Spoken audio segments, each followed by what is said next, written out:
9ನೇ ತರಗತಿ ವಿದ್ಯಾರ್ಥಿಗಳಿಗೆ ಇವತ್ತು ನಡೆಸ್ತಾ ಇರುವಂತಹ ರಸಪ್ರಶ್ನೆಗೆ ಮೊಟ್ಟ ಮೊದಲನೇದಾಗಿ ಸ್ವಾಗತವನ್ನ ಕೋರ್ತೇನೆ. ಮಕ್ಕಳೇ, ಇಲ್ಲಿ 4 ತಂಡಗಳನ್ನ ರಚನೆ ಮಾಡ್ಕೊಂಡಿದ್ದೇನೆ. ಮೊದಲನೇ ತಂಡ ಪೈಥಾಗರಸ್ ತಂಡ, ಎರಡನೇದು ಸರ್ ಸಿ ವಿ ರಾಮನ್ ತಂಡ, ಮೂರನೇದು ರಾಮಾನುಜನ್ ತಂಡ, ನಾಲ್ಕನೇದು ಆರ್ಕಿಮಿಡೀಸ್ ತಂಡ. ಇಲ್ಲಿ ಮೊದಲನೇ ತಂಡದ ಸದಸ್ಯರು ಇಲ್ಲಿದ್ದಾರೆ, ಎದ್ದಿಟ್ಕೊಳ್ಳಿ. ಇವರು ಮೊದಲನೇ ತಂಡದ ಸದಸ್ಯರು, ಕೂತ್ಕೊಳ್ಳಿ. ಎರಡು ಸರ್ ಸಿ ವಿ ರಾಮನ್ ತಂಡದ ಸದಸ್ಯರು ಇಲ್ಲಿದ್ದಾರೆ, ಕೂತ್ಕೊಳ್ಳಿ. ಮೂರನೇ ತಂಡ ರಾಮಾನುಜಂ ತಂಡ ಇಲ್ಲಿದೆ, ಕೂತ್ಕೊಳ್ಳಿ. ಕೊನೆಯ ತಂಡ 4ನೇದು ಆರ್ಕಿಮಿಡೀಸ್ ತಂಡ ಇಲ್ಲಿದೆ, ಕೂತ್ಕೊಳ್ಳಿ. ಮಕ್ಕಳೇ, ನೀವೆಲ್ಲರೂ ಚಪ್ಪಾಳೆ ತಟ್ಟೋದ್ರ ಮೂಲಕ ಈ ರಸಪ್ರಶ್ನೆಗೆ ಆರಂಭವನ್ನು ಕೊಡಬೇಕು ಅಂತೇಳಿ ಕೇಳ್ಕೊಳ್ತೇನೆ.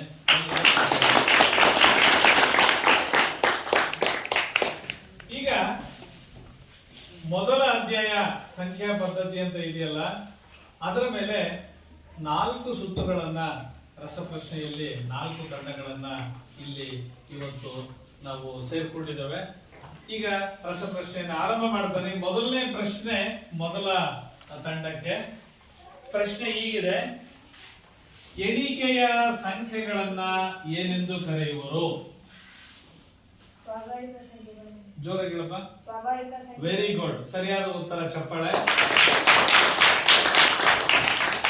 ಸ್ವಾಭಾವಿಕ ಸಂಖ್ಯೆಗಳು, ಎಣಿಕೆಯ ಸಂಖ್ಯೆಗಳನ್ನ ಸ್ವಾಭಾವಿಕ ಸಂಖ್ಯೆಗಳು ಅಂತ ಕರೀತೇವೆ. ಅವನಿಗೆ 1 ಅಂಕ.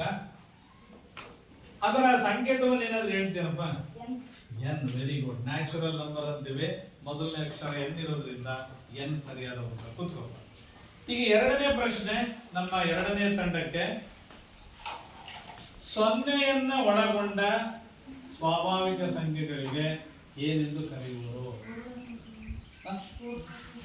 ಸರಿ ಇದೆ, ಜೋರಾಗಿ ಹೇಳ್ಬೇಕು. ಅಲ್ಲಿ ಕೇಳಿಸ್ಬೇಕು, ನೀನು ಹೇಳೋದು ಜೋರಾಗಿ ಹೇಳೋದು. ವೆರಿ ಗುಡ್, ಚಪ್ಪಾಳೆ. ಪೂರ್ಣ ಸಂಖ್ಯೆಗಳ ಸಂಕೇತ ಹೇಳ್ತೀಯಾ? Very good, double B. Whole numbers ಅಂತವೆ. ಮೊದಲನೇ ಅಕ್ಷರ ಡಬ್ಲ್ಯೂ ಇರೋದ್ರಿಂದ ಅದರ ಸಂಕೇತ ಸರಿ ಇದೆ. ಕೂತ್ಕೊಂಡ. ಈಗ ಮೂರನೇ ಪ್ರಶ್ನೆ ನಮ್ಮ ಮೂರನೇ ತಂಡಕ್ಕೆ: ಪೂರ್ಣಾಂಕಗಳು ಎಂದರೇನು? 0 ಹಾಗೂ ಧನ ಮತ್ತು ಋಣ ಸಂಖ್ಯೆಗಳಿಂದ ಪೂರ್ಣಾಂಕವು ಪ್ರಾರಂಭವಾಗುತ್ತದೆ. ಸರಿ ಇದೆ ಉತ್ತರ. ಹೇಳೋದ್ರಲ್ಲಿ ವಾಕ್ಯದ ರಚನೆ ಇನ್ನೂ ಸುಧಾರಣೆ ಆಗಬೇಕು. 0 ಧನ ಮತ್ತು ಋಣ ಸಂಖ್ಯೆಗಳನ್ನು ಒಳಗೊಂಡಿರ್ತಕ್ಕಂತಹ ಗಣಕ್ಕೆ ಪೂರ್ಣಾಂಕಗಳು ಅಂತ ಕರೀತೇವೆ. ಸರಿಯಾದ ಉತ್ತರ. ಅವರಿಗೆ 1 ಅಂಕವನ್ನ ಕೊಟ್ಟಿದೆ. ಅದರ ಸಂಕೇತ ಹೇಳ್ತೀವ? ಝಡ್. ಈಗ 3 ಪ್ರಶ್ನೆಗಳು 3 ತಂಡದವರು ಸರಿಯಾಗಿ ಉತ್ತರವನ್ನು ಕೊಟ್ಟಿದ್ದಾರೆ. ಉತ್ತರ ನಾನು ಸರಿ ಅಂದಾಗ ನೀವು ಅವರಿಗೆ ಚಪ್ಪಾಳೆ ತಟ್ಟೋದ್ರ ಮೂಲಕ ಪ್ರೋತ್ಸಾಹ ನೀಡಬೇಕು. ಈಗಲ್ಲ, ನಾವು ಹೇಳಿಸ್ಕೊಂಡು ಹೊಡೆಯೋದಲ್ಲ. ಉತ್ತರ ಸರಿ ಇದೆ ಅಂದಾಗ ನೀವು ಚಪ್ಪಾಳೆ ತಟ್ಟಿದ್ರೆ ಅವರಿಗೆ ಎನ್ಕರೇಜ್ ಸಿಗುತ್ತೆ. ಅವರ ಮಕ್ಕಳೇ, ಈಗ 4ನೇ ಪ್ರಶ್ನೆ ನಮ್ಮ 4ನೇ ತಂಡಕ್ಕೆ. ಪ್ರಶ್ನೆ ಹೀಗಿದೆ: P/Q ರೂಪದಲ್ಲಿ ವ್ಯಕ್ತಪಡಿಸಬಹುದಾದ ಸಂಖ್ಯೆಗಳಿಗೆ ಏನೆಂದು ಕರೆಯುವರು? ಯಾರು ಹೇಳ್ತೀರಿ? Very good, very good. ಭಾಗಲಬ್ಧ ಸಂಖ್ಯೆಗಳು P/Q ರೂಪದಲ್ಲಿ ವ್ಯಕ್ತಪಡಿಸಬಹುದು. ಅದರ ಸಂಕೇತ ಹೇಳ್ತೀವ? Q, ಕ್ವಾಡ್ರಾಟಿಕ್ ಅಂತ ಹೇಳ್ತೇವೆ. ಹಂಗಾಗಿ Q ಅಂತಕ್ಕಂಥದ್ದನ್ನ ಭಾಗಲಬ್ಧ ಸಂಖ್ಯೆಗಳಿಗೆ ನಾವು ಬಳಸ್ಕೊತೀವಿ. ಈಗ ಮೊದಲನೇ ಸುತ್ತು ಮುಗೀತು. ಮೊದಲನೇ ಸುತ್ತಲ್ಲಿ ನೋಡಿ, ಎಲ್ಲಾ ತಂಡದವರು 1 ಅಂಕಗಳನ್ನ ಪಡ್ಕೊಂಡಿದ್ದಾರೆ, ಚೆನ್ನಾಗಿ ಉತ್ತರ ಹೇಳ್ತಾ ಇದ್ದಾರೆ. ಎರಡನೇ ಸುತ್ತಿಗೆ ಚಪ್ಪಾಳೆ ತಟ್ಟೋದ್ರ ಮೂಲಕ ಸ್ವಾಗತ ಅವರಿಗೆ ಚಪ್ಪಾಳೆ. ಎರಡನೇ ಸುತ್ತಲ್ಲಿ ಮೊದಲ ಪ್ರಶ್ನೆ ಮೊದಲ ತಂಡಕ್ಕೆ: ಅಭಾಗಲಬ್ಧ ಸಂಖ್ಯೆಗಳು ಎಂದರೇನು? P/Q ರೂಪದಲ್ಲಿ ವ್ಯಕ್ತಪಡಿಸಲಾಗದ ಸಂಖ್ಯೆಗಳನ್ನು ಅಭಾಗಲಬ್ಧ ಸಂಖ್ಯೆಗಳೆಂದು. ಗುಡ್.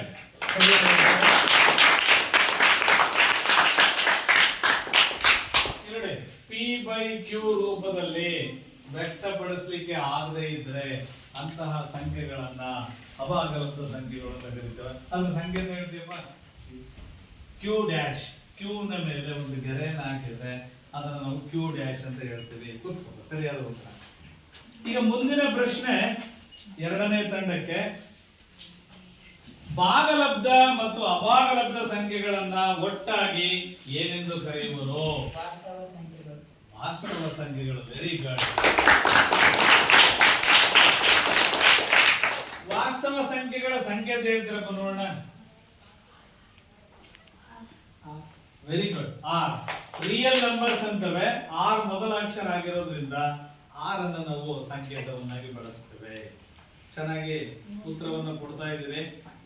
ನಮ್ಮ ರಸಪ್ರಶ್ನೆ ಕಾರ್ಯಕ್ರಮ ಚೆನ್ನಾಗಿ ನಡೀತಾ ಇದೆ. ಮುಂದಿನ ಪ್ರಶ್ನೆ ನಮ್ಮ ಮೂರನೇ ತಂಡದ ಸದಸ್ಯರಿಗೆ. ಅವರ ಪ್ರಶ್ನೆ ಹೀಗಿದೆ: ಸಂಯುಕ್ತ ಸಂಖ್ಯೆ ಎಂದರೇನು? ಎರಡು ಅಥವಾ ಎರಡಕ್ಕಿಂತ ಹೆಚ್ಚಿನ ಸಂಖ್ಯೆಗಳ ಗುಣಲಬ್ಧವನ್ನು ಸಂಯುಕ್ತ ಸಂಖ್ಯೆಗಳು. ಸರಿಯಾದ ಉತ್ತರ.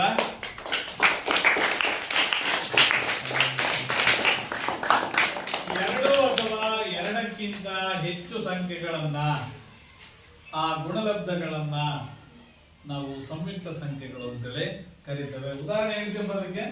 4, 6, 8, 10, 11. Very good. 4, 6, 8, 10 ಉದಾಹರಣೆನೂ ಕೂಡ ಸರಿ ಇದೆ. ಚೆನ್ನಾಗಿ ಉತ್ತರವನ್ನ ಕೊಟ್ಟಿದ್ದಾರೆ. ಈಗ ಮುಂದಿನ ಪ್ರಶ್ನೆ ನಮ್ಮ ಈ ಆರ್ಕಿಮಿಡೀಸ್ ತಂಡಕ್ಕೆ. ಕೇವಲ 2 ಅಪವರ್ತನಗಳನ್ನು ಮಾತ್ರ ಹೊಂದಿರುವ ಸಂಖ್ಯೆಗೆ ಏನೆಂದು ಕರೆಯುವರು? ಅವಿಭಾಜ್ಯ ಸಂಖ್ಯೆಗಳು. ಜೋರ ಹೇಳಮ್ಮ. ಅವಿಭಾಜ್ಯ ಸಂಖ್ಯೆಗಳು. Very good. ಸರಿಯಾದ ಉತ್ತರ.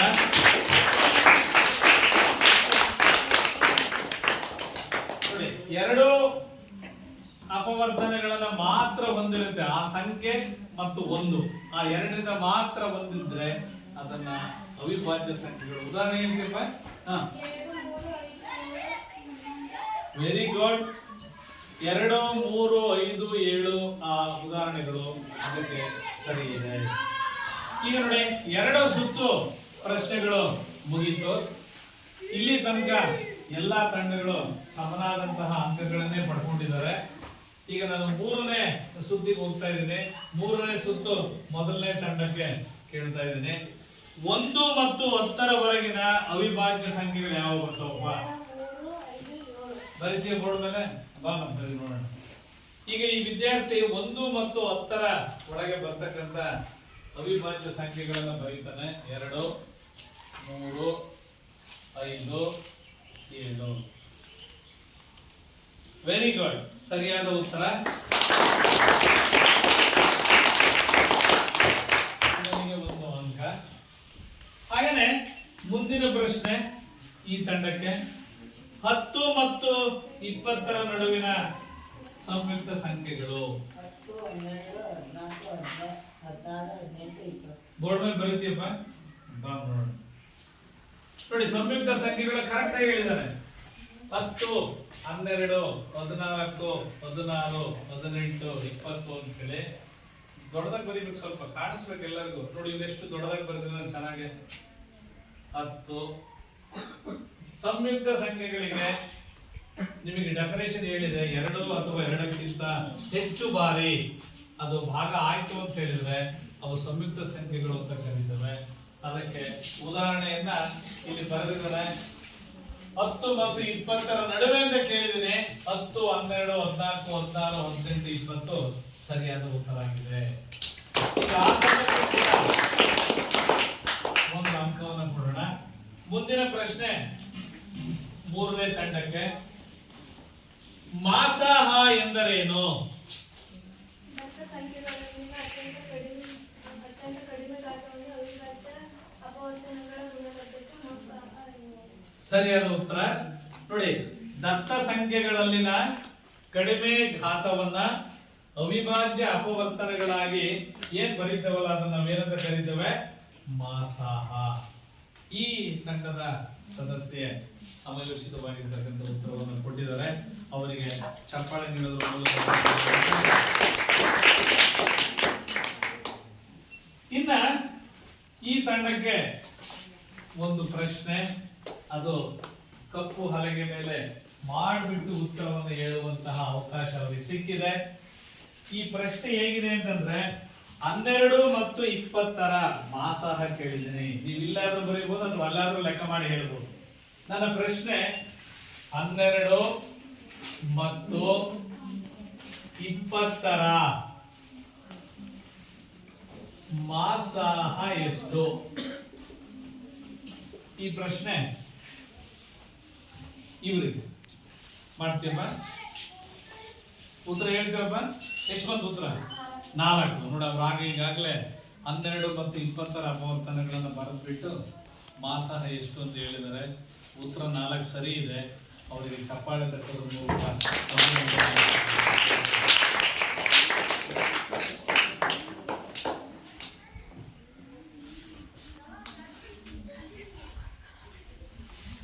ಗೊತ್ತಾಯ್ತು ಬಿಡಪ್ಪ.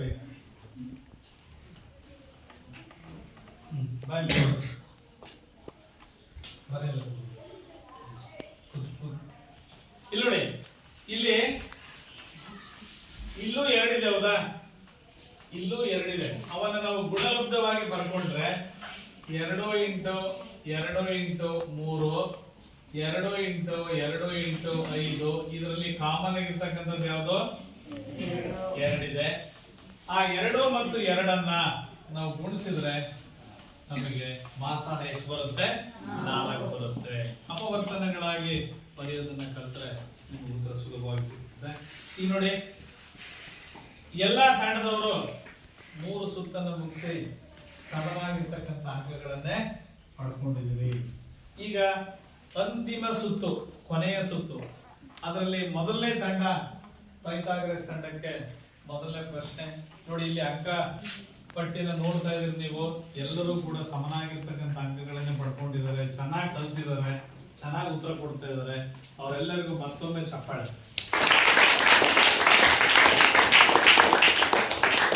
ಈಗ 4ನೇ ಸುತ್ತಿನ ಮೊದಲ ಪ್ರಶ್ನೆ ಮೊದಲನೇ ತಂಡಕ್ಕೆ. ಲಾಸಾಹ ಎಂದರೇನು? ಸಂಖ್ಯೆಗಳನ್ನು ಅತ್ಯಂತ ಹೆಚ್ಚು ಗಾತ್ರವನ್ನು ಹೊಂದಿರುವ ಅವಿಭಾಜ್ಯ ಅಪವರ್ತನಗಳನ್ನು ಅದಕ್ಕೆ ಲಸಾಹ ಎನ್ನುವುದು. ಅವನು ಹೇಳಿರ್ತಕ್ಕಂಥ ಉತ್ತರ ಸರಿ ಇದೆ. ಅವನಿಗೆ ಚಪ್ಪಾಳೆ.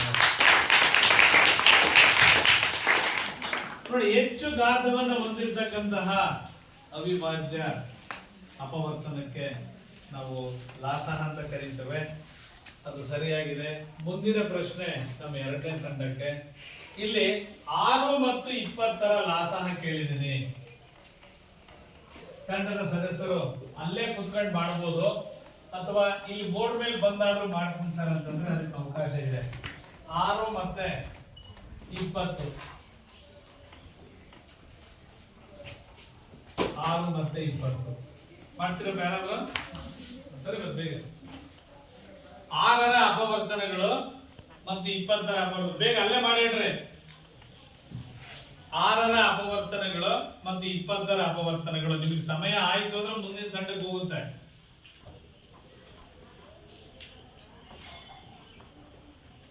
6 ಮತ್ತು 20ರ ಲಾಸಾಹ ಎಷ್ಟು?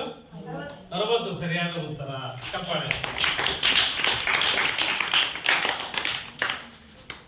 ನೋಡಿ, 6 ಅಂದ್ರೆ ಇದನ್ನ ಅಪವರ್ತನಗಳಾಗಿ 2 3 6 ಬರೀತೇವೆ. ಇದು 20ರ ಅಪವರ್ತನ ಅಂದ್ರೆ 2 10 20, 2 5 ಆಗುತ್ತೆ. 2 ಇಂಟು 2 ಇಂಟು 5 ಆಗುತ್ತೆ. ಇದು ಕಾಮನ್ ಆಗಿದೆ, ಒಂದ್ಸರಿ ಬರೀತೀರಿ. 3 2 5 ಗುಣಿಸಿದ್ರೆ 2 3 6 6 2 12 12 5 60. ಸರಿಯಾದ ಉತ್ತರವನ್ನ ಆ ತಂಡದ ಸದಸ್ಯರು ಅಲ್ಲೇ ಕುತ್ಕೊಂಡು ಮಾಡಿ ಉತ್ತರವನ್ನು ಕೊಟ್ಟಿದ್ದಾರೆ. ಈಗ ಮುಂದಿನ ಪ್ರಶ್ನೆ ನಮ್ಮ 3ನೇ ತಂಡಕ್ಕೆ. 2 ಧನ ಪೂರ್ಣಾಂಕ ಮತ್ತು ಮಾಸಾಹ ಹಾಗೂ ಲಾಸಾಹಗಳ ನಡುವಿನ ಸಂಬಂಧ. ವೆರಿ ಗುಡ್, ಚಪ್ಪಾಳೆ. A into B is equal to H into L. Board ಮೇಲೆ ಬರೀತೀಯಪ್ಪ ಅದನ್ನ, ಬರೋಣ.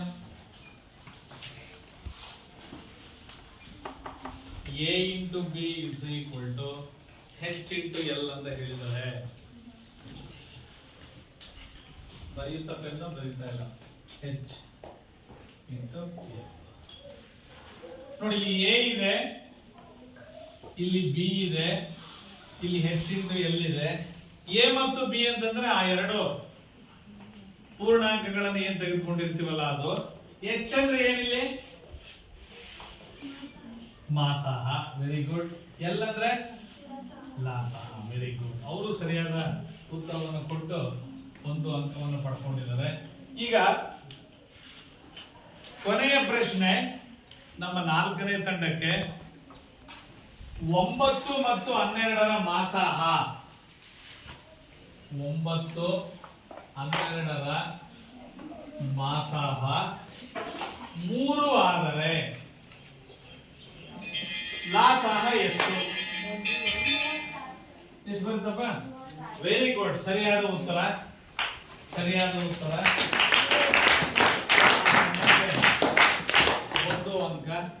1 ಅಂಕ. ಬೋರ್ಡ್ ಮೇಲೆ ಮಾಡ್ತಿರ್ಬೋದು ನೋಡೋಣ.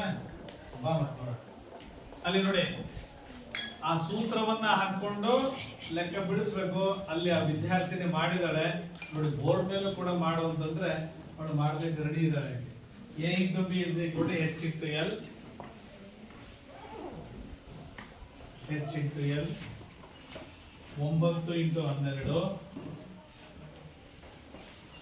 3 into L. ಈಗ ಅಲ್ಲಿ ನೀವು ಎಲ್ಲನ್ನ ಪ್ರತ್ಯೇಕವಾಗಿ ಬರ್ಕೊಂಡ್ರೆ ನಿಮಗೆ ಸುಲಭವಾಗಿ ಅದು ಉತ್ತರ ಸಿಗುತ್ತೆ.